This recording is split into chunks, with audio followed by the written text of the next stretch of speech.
Nagrereklamo ang ilang residente ng Payatas, Quezon City na hindi nabigyan ng ayuda sa gitna ng bagyong Krising at Habagat habang punuan naman na ang evacuation centers doon.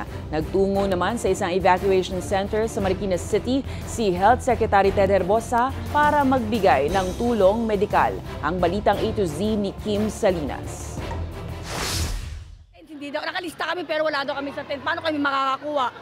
Dito ba sa ayuda mga sopangan? Nanggagalaiti si Marites nang hindi mapagkalooban ng ayuda na para sa mga naapektuhan ng bagyong Krising at Habagat sa Payatas, Quezon City.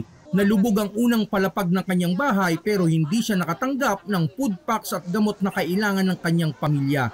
Ang siste, kapag wala sa evacuation center ay hindi mabibigyan. Di naman lahat sir dito ng tao dito magkakasa sa tent sa dami ng mga binaha. Pero yung iba dito, hindi naman talaga mga binababat, matakaw lang sa ayuda. Kami talagang mga grabe ang baha, kaming di nakakakuha taga-baba. Ipinakita niya mismo sa balitang A to Z ang sinapit ng kanyang bahay. Lahat ng kanyang mga naipundar na gamit ay nalubog at nasira. Akala niya mapoprotektahan sila ng riprap pero umapaw pa rin ang ilog sa kanilang lugar.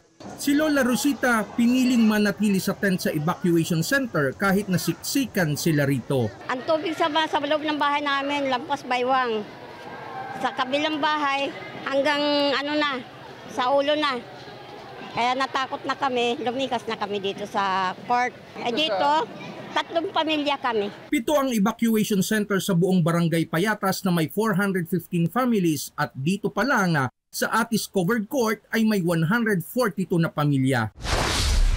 Sa Marikina City, personal na tumungo si Health Secretary Ted Herbosa sa Nangka Elementary School para mag-abot ng tulong medikal sa mga evacuees. Meron kaming cotrimoxazole, meron kaming amoxicillin, meron kami yung mefenamic at saka yung iba pang gamot para sa skin disease, mga anan.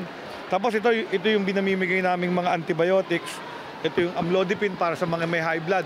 Ayon sa kalihim, matagal nang nakapreposition ng mga medical kits kaya't madaling ihatid sa evacuation centers. Pinag-iingat din ng DOH ang publiko sa mga paglusong sa baha dahil may mga naitatala ng kaso ng leptospirosis. Kung ikaw lumusong sa baha, after 1 week nilalagnat, naninilaw, nangihina, importanteng magpatingin na sa ating mga doktor at sa ospital. Present din sa pag-iikot at pamimigay ng food pack si Marikina Mayor Maan Teodoro. Aniya, mas mabagal ang pagtaas ng Marikina River kumpara dati. Ang pinakamataas na water level namin is 18.7.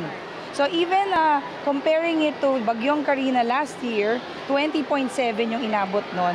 So ngayon may mga areas talaga na dating binaha ng Karina pero ngayon hindi. Nagpapatuloy pa ang assessment ng Marikina Local Government sa kabuuang pinsalang dulot ng bagyong Krising at Habagat. Para sa Balitang A to Z, Kim Salinas.